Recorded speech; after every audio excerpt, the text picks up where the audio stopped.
गदलायदाक्षम् कुन्देन्दुशङ्खदशनम् शिशुवोपवेशम् इन्द्रादिदेवगणवन्दितपादपीठम् वृन्दावनालयमहं वसुदेवसूम् नवजलधरवर्णं चम्पकोद्भासिकरणं विकसितनलिनाशियं विस्फुरन्मन्दहास्यं कनकरुचिदुकूलं चारुवर्धावतूलं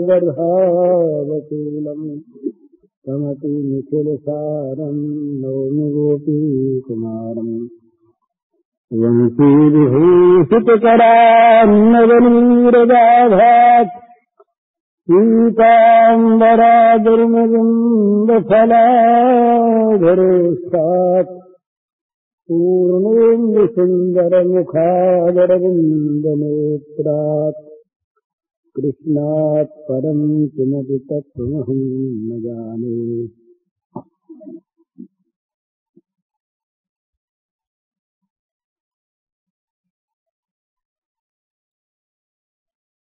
जिस वस्तु को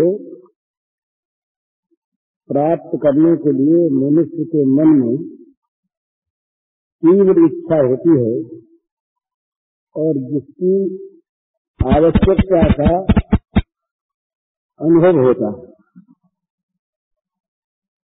उसकी प्राप्ति के साधन में न तो आलस्य होता है, न परिश्रम मालूम होता है और न सहन करने में कुछ दुख मालूम होता है।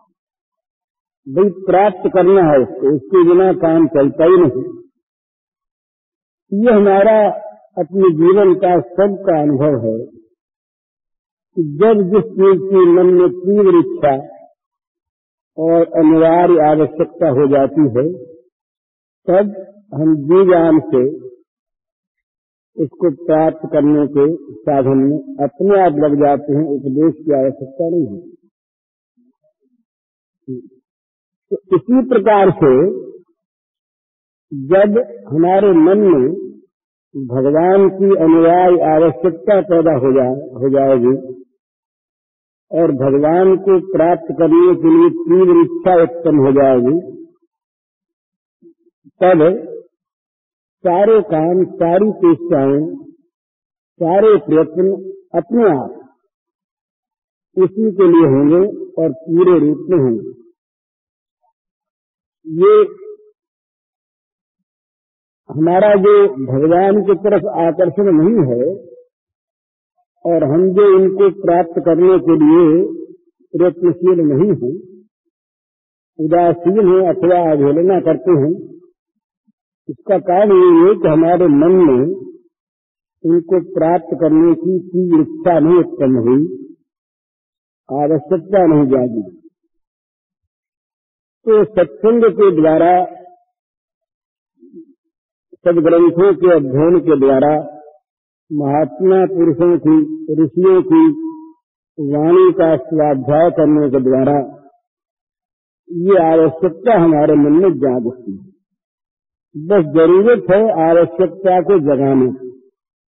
उसके बाद न तो प्रयत्न में कोई कमी हो सकती है और न प्राप्त होने में कोई संदेह रहता। जब ये आवश्यकता जाग उठती है तो फिर कोई बाधा रहती नहीं। दो चीज है, एक तो वो आवश्यकता, अनिवार्य आवश्यकता, बाधाओं का ख्याल नहीं करती। संसार में हम देखते हैं कि जब हम किसी वस्तु की अत्यंत आवश्यकता मानते हैं, तब बाधाओं का ख्याल न करके, मानापमान को छोड़कर, लज्जा शर्म को छोड़कर, सुख दुख को भूलकर, खाना पीना भूलकर उसी काम में लग जाते हैं और यहाँ तक लग जाते हैं कि धर्म और भगवान सबको भी भूल जाते हैं। ये हमारा सबका प्राय अनुभव है जीवन में। तो एक तो आवश्यकता विघ्नों पर विजय प्राप्त कराती है, स्वाभाविक नहीं, थोड़े से विघ्न में जहाँ आवश्यकता अपूर्ण है, जहाँ कम आवश्यकता है, जहाँ उसके बिना भी काम चल सकता है, वहाँ अगर काम में कोई दिक्कत होगी, बोले नहीं सही, न मिला न सही, कौन बात। तो जिसके मिले बिना काम चले ही नहीं, इस प्रकार की जहाँ आवश्यकता होती है, वहाँ विघ्न की परवाह नहीं करता आदमी। दूसरी बात, एक बड़े महत्व की और है इस साधन में, यहाँ परमात्मा की कृपा, भगवान की कृपा सहायक होती है। मच्चित्त सर्व दुर्गान मत प्रसादा तरीके, भगवान कहते हैं कि जो मुझ पर निर्भर करता है, चित्त मुझ में लगाता है, उसके सारे विघ्नों को मेरी कृपा हर लेती है। वो मेरी कृपा से सारे विघ्नों को लांघ जाता है। तो जहाँ राम की कृपा होती है, वहाँ कोई विघ्न व्यापता नहीं। राम कृपा कर चिते ही जो, जिस पर राम कृपा करके देख लेते हैं, उसके सारे विघ्न कह जाते हैं। तो ये दो चीज इसमें है। एक तो स्वाभाविक ही आवश्यकता होने पर मनुष्य विघ्नों की परवाह नहीं करता, विघ्नों पर लात रखकर वो चलना चाहता है। हम देखते हैं विघ्नों को सामने आते देखते हैं, लोग दुख पाते हैं, सह लेते हैं, पर आगे बढ़ जाते हैं। और एक इसमें भगवान की सहायता, भगवान की कृपा प्राप्त होती है इस मार्ग में। ये दूसरी बात है कि भगवान की कृपा किस पर किस रूप में प्रकट है। ये तो दवा होती है रोग के अनुसार, मीठी भी कड़वी भी। कहीं अंग भी काट देना पड़ता है डॉक्टर, निरोगता प्राप्त कराने के लिए अंग छेदन कर देते हैं, पूरा अंग काट देते हैं कि भाई अगर ये अंग रहेगा तो इस आगे तक फैल करके सारे शरीर को नष्ट कर देगा, इसलिए इतना काट दिया गया कि हर। इसी प्रकार से भगवान भी जिसका जिस प्रकार का वो स्थिति देखते हैं, स्वरूप देखते हैं, उसी के अनुसार भगवान की कृपा प्रकट होती है। पर कृपा प्रकट होती अवश्य, जो भगवान के मार्ग में लगता है, लगना चाहता है, भगवान उस पर कृपा करते हैं निस्संदेह।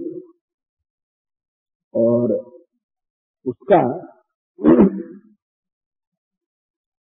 जो मार्ग का विघ्न है हटा देते हैं, चाहे मोह का विघ्न हो और चाहे वो आसक्ति का विघ्न हो। तो भगवान की कृपा से विघ्न हट जाते हैं, लेकिन इच्छा होनी चाहिए तब। यही भगवान की प्राप्ति में और भोगों की प्राप्ति में ये बड़ा महत्व अंतर है। भोगों की प्राप्ति कर्म से होती है, इच्छा से नहीं। ये सिद्धांत मान लेना चाहिए। संसार में जैसे बिना बुलाए दुख आते हैं, ऐसे बिना बुलाए बिना प्रयत्न के सुख आते हैं। ये सिद्धांत अपने जीवन पर हम लोग अगर ध्यान दे करके देखें तो हजारों घटनाएं ऐसी मिलती है कि मनुष्य के जीवन में कि बिना प्रयत्न के बिना इच्छा के सुख आ जाते हैं, बिना प्रयत्न के बिना इच्छा के दुख आ जाते हैं।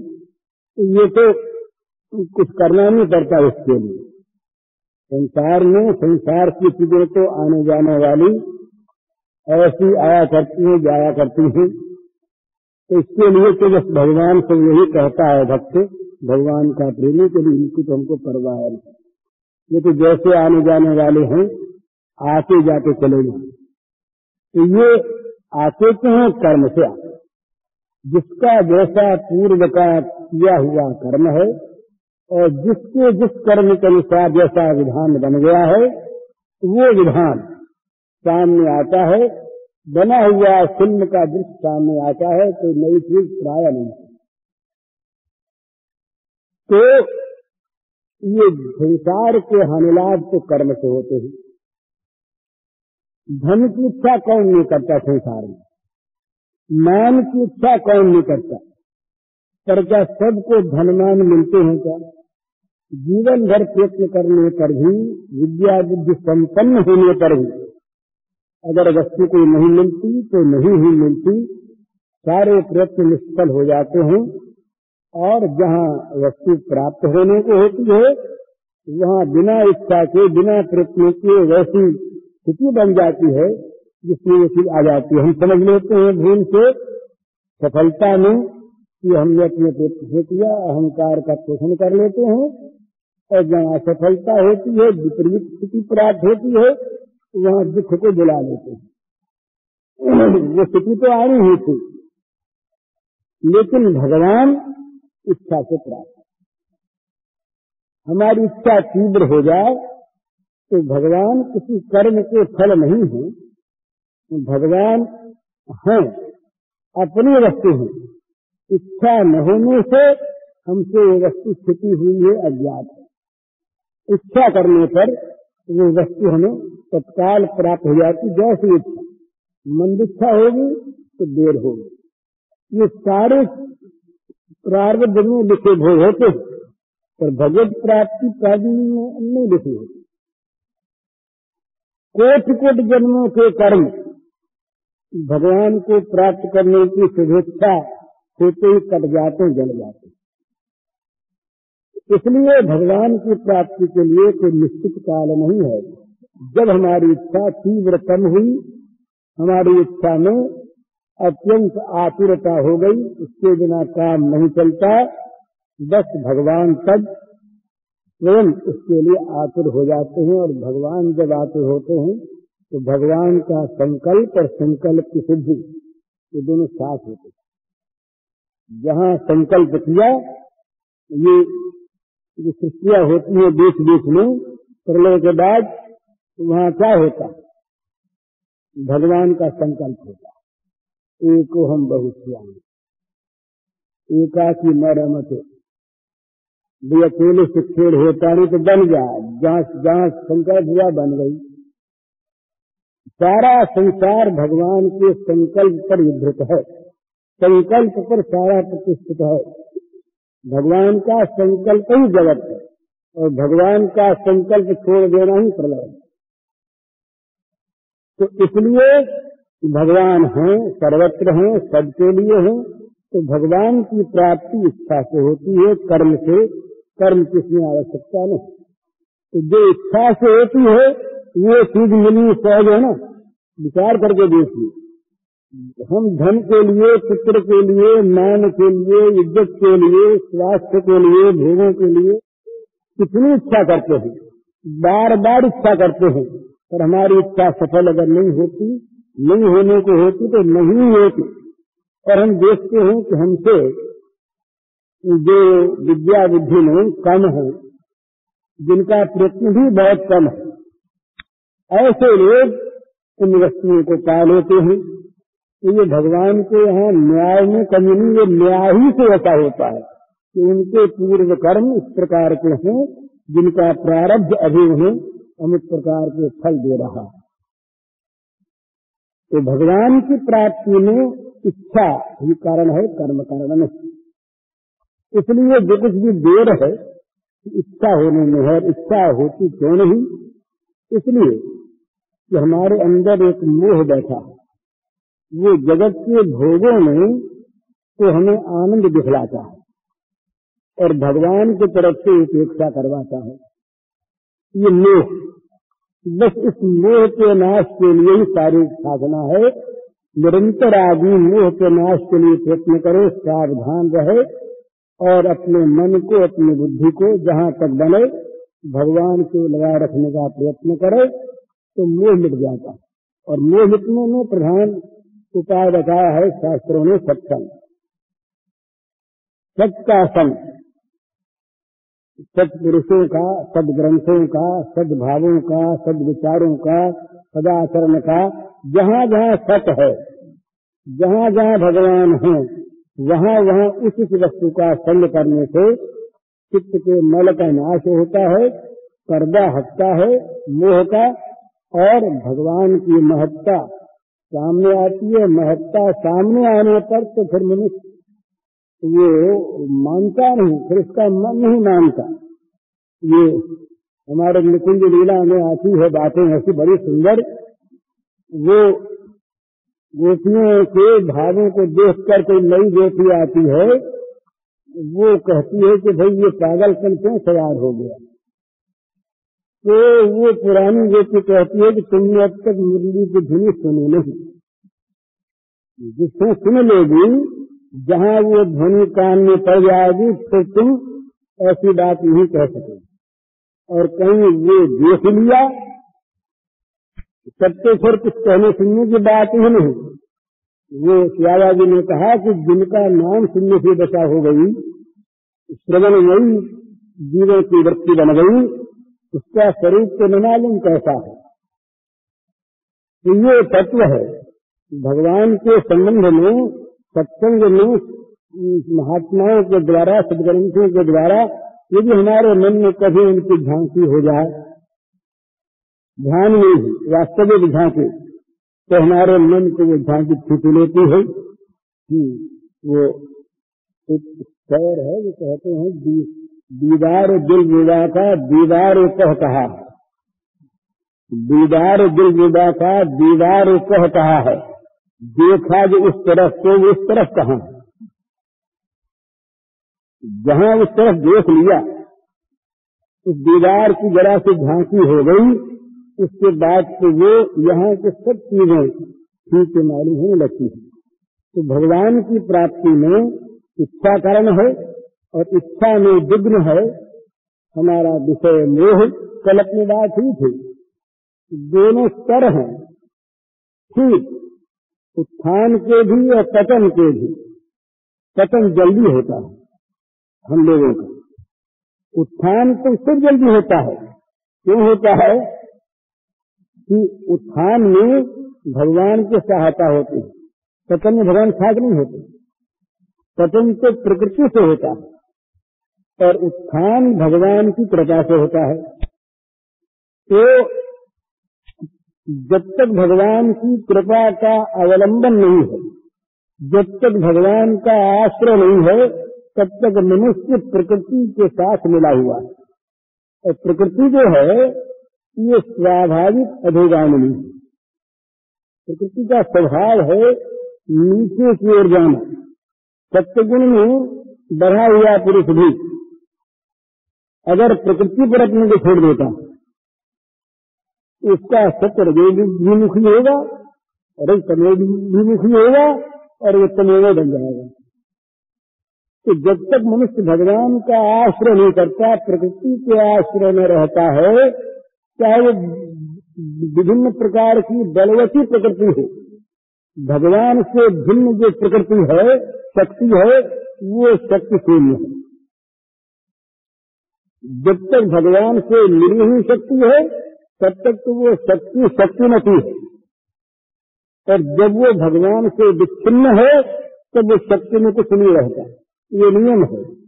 ये जब भगवान कृष्ण से सारी नारायणी सेना दुर्योधन मांग के ले गया, दुर्योधन और अर्जुन दोनों ने ही भगवान से सहायता मांगी। दुर्योधन ने भगवान की सेना मांगी और अर्जुन ने भगवान को मांगा। भगवान बिना अस्त्र के, भगवान ने कहा कि भाई मेरे तो दोनों संबंधी हैं, मैं लड़ूंगा किससे? तो मैं तो इस युद्ध में हाथ में हथियार लूंगा नहीं, मुझे कोई चाहे तो इस पक्ष में आ जाऊंगा मैं। और मेरी सारी सेना, पूरी नारायणी सेना एक पक्ष में रहेगी, सशस्त्र सन्नद्ध, लड़ती हुई लड़ने को तैयार। तो अर्जुन ने सोचा कि ये दुर्योधन कहीं भगवान को न मांग ले, तो दुर्योधन ने भगवान से कुछ नहीं कहा। अर्जुन से कहा भगवान ने कि भाई तुम पहले मांगो, तुम छोटे हो। और दुर्योधन से कहा कि आप आए थे पहले, पर मैंने पहले इसको देखा, ये सामने खड़ा था, आप सिर पे बैठे थे, तो सिराने बैठा हुआ आदमी जीतता कैसे? वो तो पीछे ये करे तो जीत है। तो अर्जुन ने मांगा भगवान कि महाराज मुझे तो आपकी आवश्यकता है, अब अपना अपना अलग अलग भाव है। दुर्योधन प्रसन्न हो गया कि बड़ी सरस्वती बैठ गई अर्जुन के देश पर, हमारा काम ही बन गया। अर्जुन कहीं सेना को मांग लेता तो इसके लिए हम क्या करते। बड़ा अच्छा हुआ, भगवान की बड़ी कृपा है, अर्जुन से अच्छी बात निकली। सारी सेना को दुर्योधन ले गए। तो जिसमें नारायण में है, उस नारायण सेना में क्या रखा है। जहाँ नारायण नहीं, जहाँ प्राण नहीं, आत्मा नहीं, वह बड़ा सुंदर शरीर है, गठीला भी है, मजबूत भी बहुत था, बड़ा सुंदर देखने में भी है, पर मुर्गा। तो नारायण के बिना नारायणी सेना में कुछ नहीं, कुछ नहीं। तो इसी प्रकार से जहाँ भगवान का संपर्क नहीं, जिस वस्तु के साथ भगवान का संपर्क नहीं है, वो वस्तु उठाने वाली नहीं होती, गिराने वाली होती। तो जहाँ प्रकृति को हम भगवान से वियुक्त करते, भगवान की शक्ति न मानकर, केवल उस प्रकृति को अपनी शक्ति मानकर हम जहाँ प्रकृति के अधीन होकर काम करते हैं, वहाँ नीचे जाएंगे, निश्चित बात है, प्रकृति अधोगामिनी। और ये जो भगवान है, ये उत्थान करने में प्रधान कारण भगवान है। तो जो भगवान का आश्रय करके साधना करता है, उसका उत्थान है स्वाभाविक। इसीलिए एक बड़े मजे की बात अपने शास्त्रों में है, और वो सच्ची है, यद्यपि वो मीठी चीज है। सकाम भाव से यदि कोई भगवान का आश्रय कर लेता है, उसे भगवान दिल में देते। ये गीता में भगवान ने 7 शब्दों में प्रेम कह दिया सकामियों के लिए। अंतरत फलम तेषाम सद्धल निरसाम देवान देवयांति मद्भक्तायांति मामति, मद्भक्तायांति मामति। कौन मद्भक्त? चतुर्विधा भजन्ते माम जनः कितने गुण आर्ते जिज्ञासु अर्थार्थी ज्ञानी के घर पर सब। 4 प्रकार से भजने वाले हैं, आर्त भी और अर्थार्थी भी, जिज्ञासु भी। तो आर्त और अर्थार्थी ये भी अगर भगवान का आश्रय करके भगवान को भजते हैं, तो संपर्क भगवान से हो जाने पर भगवान नहीं करने देते। तो और जहाँ भगवान संपर्क होता है, कुछ दिनों के बाद उस कामना को भगवान खा जाते। भगवान के सामने दूसरी कामना बहुत दिन तक ठहर नहीं सकती। बड़ी कामना विभीषण के मन में थी, राज्य थी, मिला भी राज्य, तो जब सामने आया तो कामना रही नहीं। ध्रुव के मन में राज्य की कामना थी, मिला भी राज्य, पर ध्रुव ने जब सामने दर्शन किया भगवान के, कामना रही नहीं। ये भगवान कामना को खा जाते हैं। तो भगवान के संपर्क से उत्थान होता है। इसलिए मैं कह रहा था कि चढ़ना जो है वो कठिन होने पर भी भगवान के जो चढ़ना है ये कठिन नहीं, सहज है, क्योंकि इसमें भगवान की सहायता प्राप्त है। दूसरी चीज, ये सत्य की ओर जाता है स्वाभाविक। असत्य की ओर जो चीज जाती है वो तो गिरती है, और वो तो अस्तव्यस्त होकर के फंस जाती है। सत्य निर्मल है, सत्य स्वच्छ है, और सत्य में टेढ़ा मेढ़ापन नहीं है, सत्य सीधा है, सत्य एक है। और असत्य है, ये अनेक हैं, और टेढ़े मेढ़े हैं, फंसाने वाले हैं, गिराने वाले हैं, फिसलाने वाले हैं, असत्य ही जो ठहरे। तो असत्य में मनुष्य गिरता जल्दी है, पर फंस जाता है।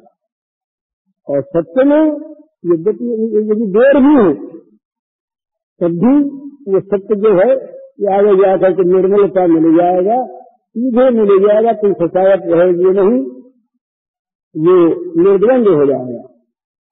इसलिए भगवान की प्राप्ति इच्छा से होती है, और भगवान की प्राप्ति भोगों की प्राप्ति की अपेक्षा सहज है। ये बात लोगों को हकीकत से मालूम होगी, पर है यही सच। अगर हम ये यहाँ तक कह दें कि नौकरी मिलना सहज नहीं है, भगवान की प्राप्ति सहज, क्योंकि नौकरी तो मिलती है प्रारब्ध से। इच्छा से नहीं मिलती, और भगवान की प्राप्ति होती इच्छा से। तो ये इच्छा को जगा देना, बस यही हमारे जीवन का काम है। इच्छा को जगाने के लिए अच्छे शरीर की आवश्यकता है, जिससे हमारे मन का मोह निकले। बिन सत्संग न हरि कथा, कोई बिन मोह न भाग, मोह गो वेदांत पर हो धन्यवाद। बस ये मोह ही भगवत चरण में प्रेम नहीं होता, और जहाँ मोह था वहाँ जगत की वस्तुओं को बांध नहीं सकती, बांध नहीं सकती। जगत का प्यारे से प्यारा सूर्य सुंदर जो पदार्थ है वो निवेश मालूम होने लगता है। या तो वो रहता है तो भगवान की प्राप्ति में सहायक होकर रहता है, और नहीं तो उसका परित्याग हो जाता है सहज। चैतन्य महाप्रभु रात के समय घर से निकल करके गंगा पार होकर इस पार जा पहुंचे, शाम के समय नदिया से पार हो गए। मन में जाग थी कि भगवान को पाना। फिर ये जितनी हमारी अड़चनें हैं ना, ये मोह जो है विद्या के रूप में आता है, बुद्धि के रूप में आता है, कर्तव्य के रूप में आता है, नीति के रूप में आता है, कहीं कहीं धर्म के रूप में आता है। मोह भाई होता तो हम लोग होता तो किसी वस्तु में, किसी प्राणी में मोह, और मनुष्य मान लेता है ये तो धर्म है हमारा, इसको तो पालन करना धर्म है, कर्तव्य पालन करना धर्म है। वो कर्तव्य पालन करने की बात इसके मन में जितनी नहीं है वो प्रत्यक्ष मोह। पर वो कर्तव्य के नकाब में वो वहां पर रहता है, वो छिप कर, कोई कर्तव्य बनकर रहता है तो धर्म बनकर रहता है। और जहाँ ये मोह दूर हो गया, पर्दा हट गया, उसके बाद अगर कर्तव्य है तब उसमें आसक्ति नहीं, वो हट गया। कर्तव्य में कर्तव्य पालन है पर आसक्ति नहीं है, ममता नहीं है। घर में, द्वार में, बच्चों में, स्त्री में, पुरुष में, पति में, मकान में, इनमें आसक्ति और ममता होना और चीज है, इनकी संभाल करना, सेवा करना और चीज। ये भेद खूब ध्यान रखना चाहिए। किसी के प्रति भी प्रेम करने में, सेवा करने में आपत्ति नहीं करना ही चाहिए। प्रेम में, प्रेम का जरा ये बार बार ये याद करने की है, प्रेम देता है, लेता नहीं। या लेता है या प्रेम नहीं। तो प्रेम सबसे करो, घर वालों से खूब करो, बच्चों से करो, माँ से करो, स्त्री से करो, पति से करो, प्रेम करो। अर्थात अपनी सेवा से, अपने त्याग से उन सब को सुख पहुंचाओ, पर उन्हें मेरा मत मानो, उनमें मोह मत मानो। यही बात है। प्रेम करने में, सेवा करने में जरा भी आपत्ति नहीं, बल्कि करना चाहिए। ये करना आवश्यक है, ये करना कर्तव्य है। कर्तव्य समझ कर करो, आसक्ति के और मोह के वश होकर ममता से मत करो। बंधन ममता का है, साथ ममता में है। ममता मानो भगवान के नाते है, भगवान के नाते। जैसे पतिव्रता स्त्री पति के नाते से पति के संबंधियों का संबंध मानती है, नहीं कोई संबंध नहीं। इसी प्रकार ये भगवान के नाते, भगवान की वस्तु हमें सेवा करने के लिए मिली, सेवा करना हमारा काम, इस नाते ममता करो भले। तो मेरी चीज, मेरे भोग की चीज, मेरी पीढ़ी की चीज, मैं इसका स्वामी, ये मेरी वस्तु, मैं इसका, इस प्रकार से मोह आसक्ति ममता मत करो। बांधने वाली ममता है, बांधने वाली आसक्ति है। तो ये लोग, हम लोग भूल से माने कि भाई भगवान से प्रेम करने से तो ये घर वाले दुख पाएंगे, इनको छोड़ना पड़ेगा। हम तो कहते हैं कि इनकी विशेष सेवा करें। अब विशेष सेवा तब होगी वास्तव में जब तक हम इनसे, किसी से भी अपना मतलब बनाना चाहते हैं, वहां तक उनके मन के विपरीत भी हम करना चाहेंगे। क्योंकि हमारा काम का हम हमें इनसे लेना है, और जहाँ हमें केवल देना ही देना है, वहाँ सेवा और अच्छी होगी, सुंदर होगी, उसमें कटुता आएगी नहीं। कटुता आती है कामना से, द्वेष से, राग से। जब राग नहीं, द्वेष नहीं, कामना नहीं, तो प्रेम में तो कटुता है ही नहीं, प्रेम में त्याग है, त्याग में सुख है। ये सिद्धांत है। प्रेम होता है त्याग से और सुख मिलता है प्रेम से। घर में 5 भाई हैं, अड़ोसी पड़ोसी हैं, गांव मोहल्ले के लोग हैं, उनके लिए त्याग करो, प्रेम हो जाएगा। और प्रेम होगा तो आसपास देख करके सुख होगा, ये हमारा है।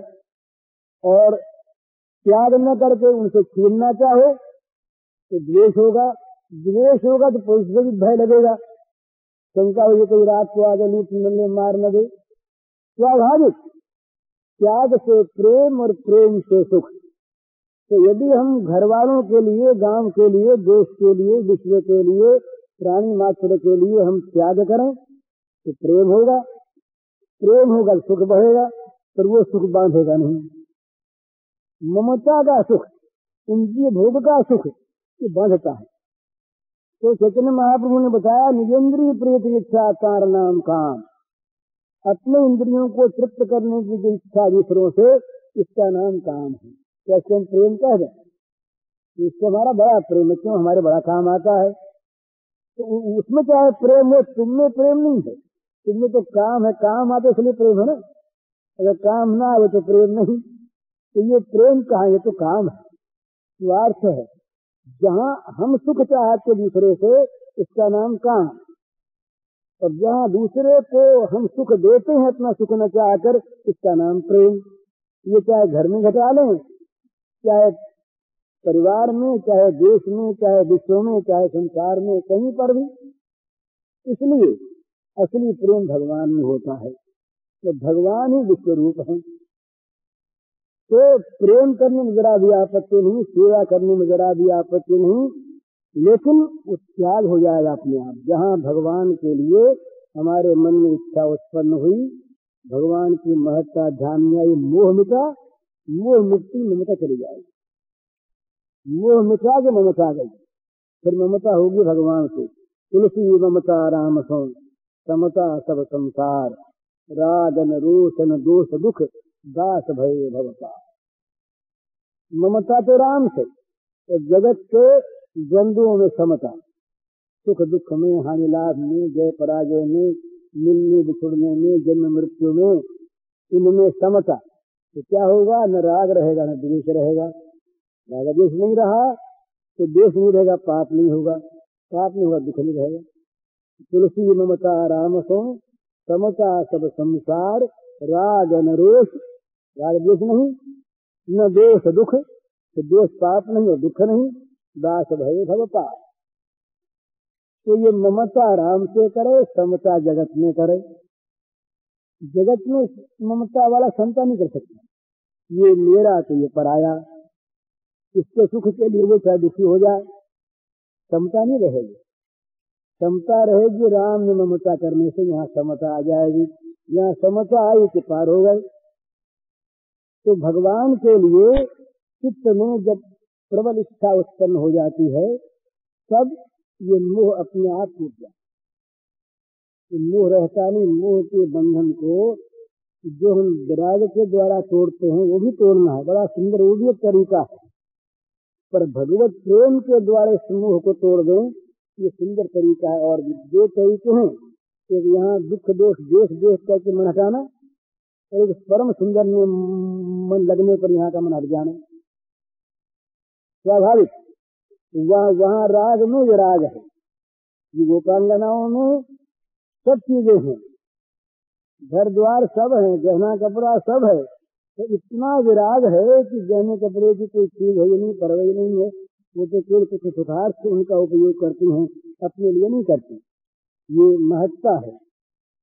तो इस प्रकार की जाग उठे मन में अपने इच्छा, इस प्रकार की मन में प्राप्त करने की आवश्यकता जाग उठे, ये प्रयत्न करना है मनुष्य को। और ये जाग उठने पर क्या दशा होती, कल अपनी बात हुई थी चैतन्य महाप्रभु की कुछ बात, एक बात कहने की, गंभीरा लीला के मैं भूल गया आपको। एक दिन की बात है, एक दिन के 18 वर्ष तक इनके ऐसे बीते। ये सन्यासी होने के बाद इनके अंतिम 18 वर्ष पूरी नदी, ये स्थान अभी है, जिस स्थान में हम लोग देश करके आए हैं इस साल, ये महाप्रभु रहे थे, इनकी वो पादुका अब तक रखी है। इनका कंठा तो वो रखा तो है, वो तो फटफटा गया, लेकिन पादुका अब तक रखी है। तो वहाँ वो गंभीरा स्थान का नाम था।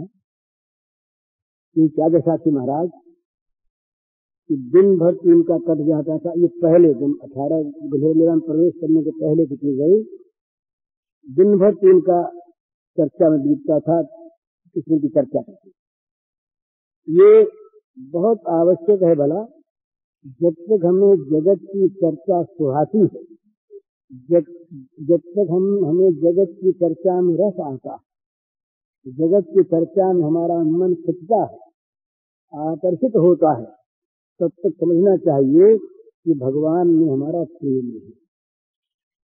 ये तो सुहाती नहीं थे, ये तो फिर इस प्रकार की हो जाती स्थिति कि दूसरी चीज, दूसरी बात सुहाती नहीं, दूसरी चर्चा नहीं अच्छी लगती। हमने तो अपनी आंखों से देखा हमारे रघु को, दूसरी चर्चा वो करता नहीं था, सुहाती नहीं थी उसकी। सत्संग में बैठता और दूसरी चर्चा सत्संग में शुरू हो जाती, भगवान की बात को छोड़ करके, तो उसका मुंह फिर जाता अपने आप। 22 घंटे हमने उसकी आंखों में आंसू बहते देखे। ये आंसुओं के यहाँ पर, उनके गालों पर निशान हो गए। 60 साल तक रहा हमारे पास। तो ये वैसी इच्छा अगर जाग जाती है मन में, और चीज सुहाती नहीं, दूसरी चीजों में मन लगता नहीं, कहता दूसरी बात मत करो। ये संसार में सबसे प्यारी बात क्या है विषय पुरुषों के लिए? जगत चर्चा। इसी से तो अखबार चलते हैं। अगर जगत चर्चा प्यारी न हो, ये मॉडर्न वर्ल्ड की चीज अखबार है, इसका विरोध करने की आवश्यकता नहीं। पर यहाँ जहाँ परमार्थ की बात होती है, वहाँ तो परचर्चा त्याज्य है। परचर्चा इतनी मीठी है, किसी ने पूछा कोई से कि ये सबसे मीठी चीज क्या है, तो बहुत चीजें बताई। महात्मा ने कहा हम बताते हैं, ये पराई बात, गाँव की बात, ये बड़ी प्यारी। जहाँ चर्चा होने लगी दुनिया की, युक्तियां भी और हम लोग भी, फलाने को ये हुआ, उससे ये हुआ, ये अच्छा आदमी है, वो बुरा आदमी, ये भूल के ये भूल की, ये क्या किया, नहीं याद आती। हम नई बात बताते हैं, हम लोग नई बात सुनते हैं, कुछ आके संबंध में नई बात सुनी। अब नहीं, वो इतनी प्यारी कि लोग खाना पीना भूल जाते पर चर्चा में। पर चर्चा इतनी बड़ी चीज है कि ये मन में दूसरे के देशों को, पापों को, मैलों को लाला करके भरती रहती। ये पर चर्चा, ये त्याग है सर्वथा साधक के लिए। सुनो नहीं तेरे भाई जो करे भले बुरे संसार, नारायण तू बैठ कर अपने भवन बुहार। ये कहा तो जहाँ वो लगन लग जाती है, तब तो फिर चर्चा सुहाती नहीं सुहावे जगत की चर्चा, एक दिलवर की चर्चा सहती। ललित किशोरी पार लगावे माया की सरिता बहती। वो आए घर वाले लोग और शाह जी से, ये 2 भाई थे कुंदन लाल, ये लखनऊ किसी शाह जी का मंदिर वृंदा में लोगों ने देखा होगा, ये उनका बनाया हुआ, बहुत बड़े आदमी थे। ये सब कुछ छोड़ छाड़ करके लखनऊ के थे, ये वृंदावन में आ गए और वृंदावन में इनके उपनाम थे 2, ललित किशोरी और ललित माधुरी। इनके काव्य हैं, बड़े सुंदर सुंदर इनके पद बनाए हुए हैं। तो घर वाले आए, घर वाले ने कहा भाई कुछ ले लो, कुछ पास रख लो, धन रख लो। उन्हें नहीं माना। जब घर वाले बात करते रहे ही नहीं, तब बोले भैया आप इसको बंद करो। नहीं सुहावे जगत की चर्चा, एक दिलवर की चर्चा सहती। तुम लोगों अगर बात करनी हो तो हमारे प्रियतम प्रेमास्पद भगवान की चर्चा करो, तब तो हमसे बात करो। और ये चर्चा अब हम नहीं सुनना चाहते, हमें नहीं सुहाती। क्यों? ये माया के सरिता बहती है। मालूम कहीं मोह पैदा हो गया तो फिर इसमें बह गए ना, ये चर्चा मत कर। तो ये चर्चा नहीं सुहाती। तो महाप्रभु ये दशा थी कि दिन भर के ये शरीर थे, दामोदर थे, और एक वो रामानंद राय थे। रामानंद राय बड़े भारी भक्त हुए हैं। तो इनको साथ बैठ करके पूरी दिन भर से ये इसलिए चर्चा बिताते। और कोई बात ही नहीं, कोई बात नहीं। जैसे गोपांगनाओं की और बात नहीं थी, जैसे मीरा के जीवन में और बात नहीं थी, केवल भगवत चर्चा से तब तो दूसरी चीज तो हासिल है, बातें दूसरी चीज सामने आती है, फिर और एक होता है। जब मनुष्य इस प्रकार का बन जाता है ना, तो लोग अपने आप छोड़ देते हैं, तो कहते हैं हमारे काम का नहीं रहा। जब तक हम किसी के काम के, क्या इसके बात सुनने के काम के हम, तब तक तो वो हमसे रख लेता है। तो जब वो देखेगा कि हमारे काम का रहा नहीं, तो अपने आप छोड़ देंगे। न कमाने वाले बूढ़े घर वाले को देखिए, घर वाले छोड़ नहीं छोड़ते, न कमाए कोई काम ना आए। इसी प्रकार से वो तो हमारे जगत को हमने पकड़ रखा है, जगत नहीं पकड़ रखा, ये जगत को हमने पकड़ लिया है, जगत को छोड़ने को तैयार है। तो जहाँ भगवत चर्चा है उसी तरह ले वहां दिन रात चर्चा के दिन तो इनका करता इस पहचान, पर रात जहाँ होती इनका विरह ताप बढ़ जाता। वर्णन इनके जीवन में एक दिन की बात है कि ये स्वरूप से दामोदर से चर्चा कर रहे थे भगवान की। संध्या तक तो चर्चा हुई, बहुत से आदमी थे और भी। संध्या को ये अपनी कोठरी में स्वरूप दामोदर दोनों साथ आए। अब ये कोठरी में आने के बाद इनका विरह ताप बढ़ा और इनकी राधा भाव की जागृति हुई। अब ये भूल गए अपने को कि हम निमाई पंडित हैं या गौरांग हैं, भूल करके, और उनको भी भूल गए जो स्वरूप दामोदर है। उनके लिए तो समझो कि ये सखियां हैं, ये हमारी सहचर्यां हैं, सखियां हैं, और अपने में राधा भाव का प्राकट्य हो गया। अब राधा भाव में आकर के श्री कृष्ण का वियोग सह नहीं सके।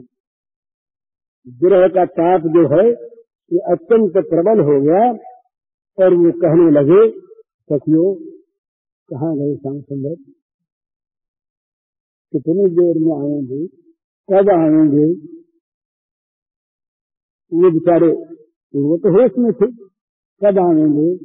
अरे वो स्थिति भी फिर होगी हमारी, मुरली ध्वनि से सुनाई देगी, फिर वो हमसे व्यस्त में बात करेंगे, फिर निकुंज में आएंगे, कब होगा यूं, कैसे होगा, यूं कहते कहते रोने लगे।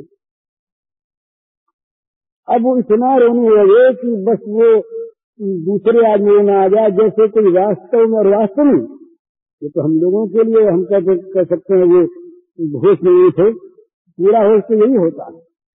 जब मनुष्य भगवान के लिए रोता है तब समझना चाहिए कि होश में है। हम सारे बेहोश हैं, जो जगत के भोगों के लिए रोते हैं, हम क्या कम रोते हैं? भोगों के लिए हम कम नहीं रोते, रातों रोते हैं, जागते रहते हैं, स्वप्न में रोते हैं। क्या आंसू आए, हमारा रोना कोई बंद थोड़ा ही होता है। रात दिन विषयों के लिए हम बड़े बड़े लोग, बुद्धिमान से बुद्धिमान लोग रोते कलपते रहते हैं रात दिन, हम सब रोते हैं। तो पर ये रोना दुर्भाग्य का रोना है, ये रोना हमारे अभाग्य जीवन का सूचक है। असली सौभाग्य तब हो जब भगवान के लिए हमारे हृदय में ताप उत्पन्न हो, जब भगवान के लिए हमारे हृदय में आग लग जाए प्राप्त करने की, और जब भगवान के लिए हमारे आंखों से आंसू की धारा बहने लगे। बेटियों ने तो कहा महाराज वर्षा ऋतु आ गई, हमारे नयन जो हैं, हमारी आंखें, ये वर्षा ऋतु बन गई। हाँ, इस दिन वर्षित नयन हमारे सदा रज पैसे तो हम पर जब तो श्याम सुधारे। श्याम सुंदर जब से गए तब से हमारे लिए तो आंखों में वर्षा ऋतु आ गई, आंखों में। इस प्रकार का भाव ये ने कहा बड़ी सुंदर भावना है। नित्य के जागत मिट गयो, नित्य के जागत मिट गयो, वास्तव सुकुन मिला। नित्य के जागत मिट गयो, वास्तव सुकुन मिलात, चित्र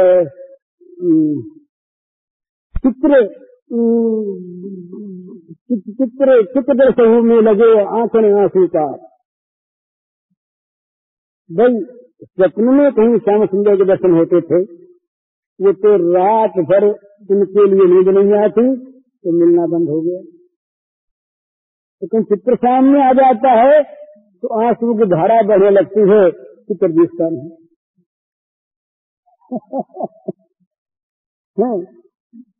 दुखियारी यसियान को सुख सर्जे होना, देखते बने न देखते जिन देखे अकुलाए। सुंदर भावना। दुखियारी यसियान को सुख सर्जे होना है, देखते बने न देखते जिन देखे अकुलाए। ये श्याम सुंदर का आग्रह। तो वो प्रमत्त हो गए, रोने लगे, रो रो कर कहने लगे, अब हमारे प्राण कैसे रहेंगे, अब हम कैसे जिएंगे। ये कहते थे कि फिर भाया ये हुआ शाम में अक्रीर दी से बड़ी कड़ी कड़ी बात करने लगे। तुम्हारा नाम तो अक्रीर है और तुम बड़े क्रूर हो, बड़े निर्दयी हो, श्याम सुंदर को ले जा रहे हो। अरे ले गया ना, वो ले गया। अब रब दिखने लगा, अब रोने लगे, पछाड़ खाने लगे, धरती पर गिर गए, बेहोश हो गए।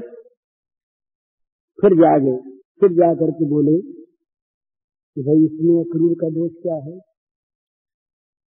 वो बेचारा क्या करता, अगर ये न गए होते तो ये बड़े निर्दयी। श्याम सुंदर बड़े निर्दयी हैं, जिनसे हमने इतना प्रेम किया, जिनको हमने इतना चाहा, वो हमें छोड़ करके चले गए, जरा भी प्रेम को निभाया नहीं।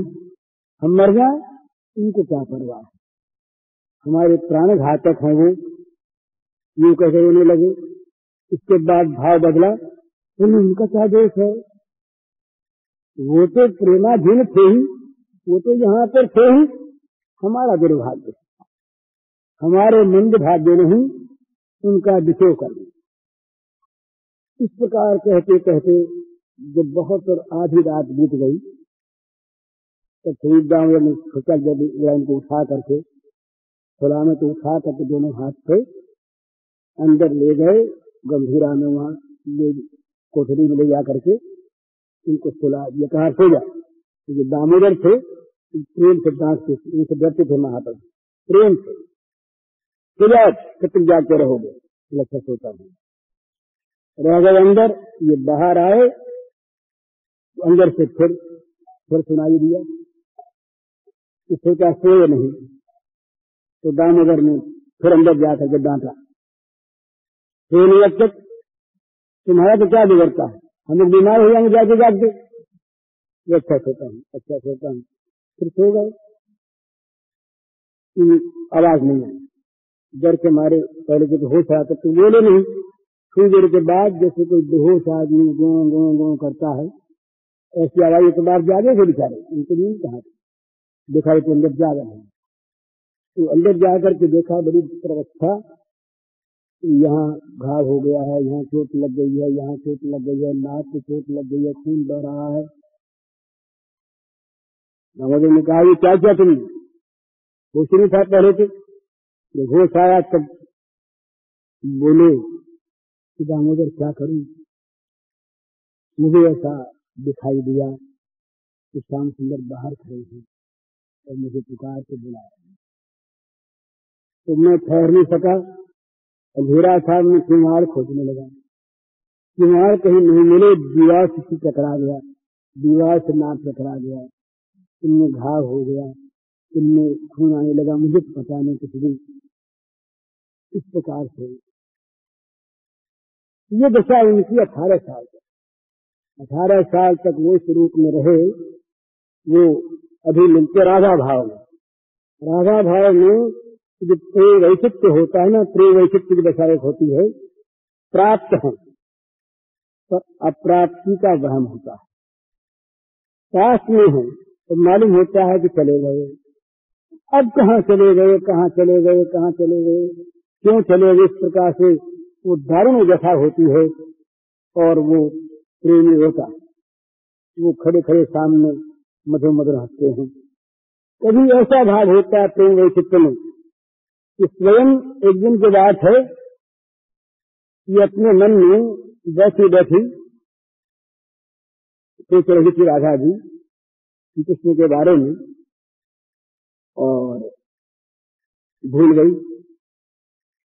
गई कि मैं कृष्ण हूँ, ऐसा भान हो। तो राधा जब चिट्ठी लिखने लगी और उसमें बड़े बड़े प्रेम के भाव लिखे, अब फिर आप उसको पढ़ने लगी और चिट्ठी आ गई उनके पास। अब राधा हो गई सर चिट्ठी अपनी पढ़ी, चिट्ठी को लेकर के हृदय से लगाने लगी कि श्याम सुंदर का पत्र आ गया है, बड़ा सुंदर पत्र आया है। पढ़ने लगी बार बार। इसको कहा है प्रेम वैचित्र, जैसा प्रेम वैचित्र स्थिति होती है वो है ये। तो ये जब दशा इनकी रही महाप्रभु की, क्षण में इनका मिलन है, क्षण में वियोग है। इन्होंने ये दिखलाया अपने जीवन के द्वारा, लोगों को दिखलाने के लिए नहीं कहा, दिखलाने के लिए कुछ नहीं किया। एक और ध्यान रखने की बात है, जहाँ मनुष्य दूसरों को दिखलाने के लिए, चाहे वो सद्भाव से दूसरों को प्रेरणा देने के लिए हो, साधन का स्वांग करता है, वहाँ साधन नहीं। साधन तो स्वाभाविक होता है और स्वाभाविक अपने लिए होता है, दूसरों को इससे लाभ अपने आप मिलता है। तुलसीदास जी के रामायण से जगत भर में लोगों का, हजारों लाखों का, करोड़ों आदमियों का उद्धार हो रहा होगा, पर वहाँ तो संत सुखा तो श्री गुरुनाथ गाथा भाषा में मंजिल मातन होती स्वांत सुखा। कविता तो उनकी भावों के पीछे पीछे चली। कविता ने सोचा कि हम धन्य हो जाएं, सरस्वती ने सोचा कि हमारे धन्य होने का अवसर है, ये धन्य हो जाए इनकी वाणी पर आकर के, लेखनी में आकर के, लेकिन वो स्वांत सुखा है। तो ये जहाँ तक मनुष्य स्वाभाविक रूप साधना नहीं करता, जहाँ तक लोग देखते हैं वहाँ ध्यान करने बैठेगा तो मन में आएगा लोग देखे क्या देखते, देखते ही हमारी है, हमारा ध्यान अच्छा लगा, ये लोग देखने देखते। तो ध्यान भगवान का नहीं होता, ध्यान लोगों का होता है। लोग हमें अच्छा बताएंगे कि नहीं, ये जहाँ मन में है किसी भक्त के या प्रेमी के या कर्मयोगी के या ज्ञानी के, न वो भक्त है, न कर्मयोगी है, न वो ज्ञानी है, ये तो लोक रंजक है। ये तो लोगों में बड़ाई चाहने वाला, लोगों में चाहने वाला, लोग जिस बात में राजी होंगे करने लगेगा, छोड़ देगा ये। तो इसलिए महाप्रभु की जो साधना थी, ये साधना लोग दिखाने के लिए नहीं, पर स्वाभाविक ही शिक्षा मिली कि किस प्रकार का त्याग, कितने बड़े न्याय के तले, ये मामूली भाव की बात नहीं, कितने बड़े न्याय के पंडित थे। उस युग में मैथिल का नाम बहुत ज्यादा था न्याय में, और उसके बाद नवद्वीप का नाम हुआ। भाई कहाँ पढ़ के आए न्याय, तो नदिया में पढ़ के आए, नदिया शांतिपुर के न्याय के पंडित, और उसमें सर्वश्रोमणि दिग्विजय पंडित आए, न्याय से इनसे हार गए। इतने बड़े महान विद्वान न्याय थे। वो जब वो भाव आया, जब गया से लौट करके आए और बैठे पाठशाला में, बड़े बड़े पंडित विद्यार्थी, छोटे मोटे विद्यार्थी नहीं आते थे उनके पास, बड़े बड़े पंडित विद्यार्थी उनके पास आया करते थे पढ़ने के लिए। तो विद्यार्थी आकर के बैठे, आज गुरु जी आए, गया से आए, गुरु जी के पास गए, प्रणाम किया, गुरु जी से कहा कि महाराज, तो बोले कृष्ण कृष्ण कृष्ण कृष्ण कृष्ण कृष्ण कृष्ण हे कृष्ण कृष्ण कृष्ण कृष्ण कृष्ण कृष्ण कृष्ण हे। कहो विद्यार्थी ने देखा कि गुरु जी क्या कहने लगी, क्या पढ़ें क्या पढ़ें, बोले महाराज क्या पढ़ें। फिर बोलने लगे नाम, यो नाम कीर्तन करने लगे तो विद्यार्थी बेचारे सब निराश होकर लौट गए। चले इनके गुरु जी के पास गए, चैतन्य महाप्रभु के गुरु जी के पास शिकायत की जा करके, बोले महाराज हम पढ़ने गए थे और हम तो इन्हीं के आश्रित हैं, हमें न्याय पढ़ना, इनके जैसा कोई पंडित नहीं, और कल ये दशा हुई। गुरु जी ने बुलाया पंडित नवाई को, चैतन्य को, अरे ये तुमने क्या किया। बोला हमारा आज बड़ा ध्यान रखिएगा, फिर पढ़ो फिर वही चीज, किसी ने कहा महाराज हमें पढ़ाइए, तो बोले यही तो पढ़ा रहा हूँ। पढ़ने में चीज तो यही है, बाकी सब चीज तो भूलने की है। पढ़ने की याद रखने की चीज तो एक भगवान है, जगत को भुलाने का इसको तो भूल जाओ। जगत को भूलना है, भगवान को याद रखना है। जगत को जो याद कराने वाली शिक्षा है वो तो कुशिक्षा है, अशिक्षा है। ये शिक्षा कैसी? अध्यात्म विद्या विद्या ना, जो सारे जगत को भुला करके सारे जगत में भगवान को दिखा दे, वो विद्या विद्या। और जो भगवान को भुला करके और जगत को दिखा दे, उसका नाम तो अविद्या है ही। अविद्या किसका नाम है? अविद्या नाम है सत्य को छिपाकर जो असत्य को दिखा दे, उसका नाम अविद्या है। जो है उससे उल्टा दिखा दे, उसका नाम अविद्या है। विद्या वो जो है वैसा दिखा दे। तो सारे जगत में भगवान भरे हैं, उन भगवान को जो छिपा दे वह विद्या। और भगवान के स्थान में जगत दिख रहा है, इस जगत को मिटाकर भगवान को दिखा दे वो विद्या। तो चैतन्य महाप्रभु ने बोले कि उन्होंने कहा कि भाई यही पढ़ा रहा हूँ, और अब अगर मुझसे पढ़ना हो तो यहाँ यही पढ़ाई मिलेगी, ये पढ़ाई अब नहीं मिलेगी। जाग गए ना तुलसीदास महाराज ने कहा, राम कृपा भव निशा सरानी, जागे फिर न दसई हूँ, अब बोलो न सानी अब न सही हूँ। अब तक तो बीत गई, नष्ट हो गया जीवन, उम्र नष्ट हुई, अब नहीं। अब तो राम कृपा भव निशा सरानी, राम की कृपा से भवरात्रि बीत गई, अब जाग गया, अब फिर नहीं सोता। तो जो भगवान में जाग जाता है वो नहीं सोता, वो जगत में सोता है। या निशा सर्वभूतानां तस्याम जागत संयमी, निश्चाम जागत भूतानि सा निशा पश्यते मुनि। ये भगवान ने कहा जिस रात्रि में सारा जगत जागता है, उस रात्रि में भगवान सोते, ये भक्त सोते, ये भी सोता है। और जिस रात्रि में ये योगी सोता है, उसमें जगत जागता है। जगत जागता है विषय में, प्रेमी भगवान का भक्त जागता है भगवान में। प्रेमी जगत में सोता है और भोगी भगवान में सोते, वो भगवान को नहीं याद करते। इसलिए भगवान की स्मृति हमारे हृदय में, हमारे जीवन में आ जाए, और भगवान की स्मृति ही हमारे जीवन में हमारे प्राण स्वरूप बन जाए, और भगवान को प्राप्त करने की तीव्र इच्छा उत्पन्न हो जाए। बस यही करना है, यही परम लाभ है। वो साधन सिद्धि राम पदने हो, यही साधन है और यही सिद्धि।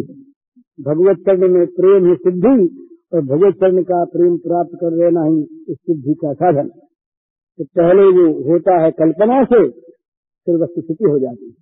तो भगवान ने प्रेम करने की इच्छा करके सत्संग के द्वारा, सत्पुरुषों के द्वारा, सद्ग्रंथों के द्वारा, ऋषियों के महात्माओं की वाणी के द्वारा मन के मोह को मिटाकर, जगत की इच्छा को हटाकर मन से भगवत प्राप्त करने की इच्छा करें।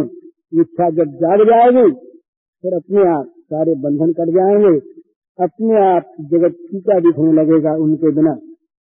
फिर संग प्रकृति का अनुभव उनका होगा, प्रकृति सहायक होगी। ये नियम है। भगवान के साथ संपर्क हो जाने पर जो माया जगत में लगाती है, वो माया फिर भगवान में लगाने लगेगी। कि भगवान के साथ संपर्क करने की आवश्यकता है, वो संपर्क हम सब कर सकते हैं। कोई जैसा प्राणी नहीं जिससे भगवान संपर्क करने को तैयार न हो। बच्चे अपने भगवान के साथ खेलना शुरू कर दें, संपर्क कर लेंगे। बड़े भारी ज्ञानी, बड़े तपस्वी, बड़े योगी, बड़े विचारक, सूक्ष्म बुद्धि वाले, उनके सामने भगवान सूक्ष्म बुद्धि वाले बन के उनके साथ विचार करेंगे, बच्चों के साथ खेलेंगे। भगवान सबके हैं, सबके लिए हैं, सबको प्राप्त हो सकते हैं। ये विश्वास करके हम भगवान की ओर अपने जीवन को रूप को लगा दें, इसकी आवश्यकता है। और यही जीवन का परम और चरम कर्तव्य है, धर्म है, वो करने की चीज है। हरिओम।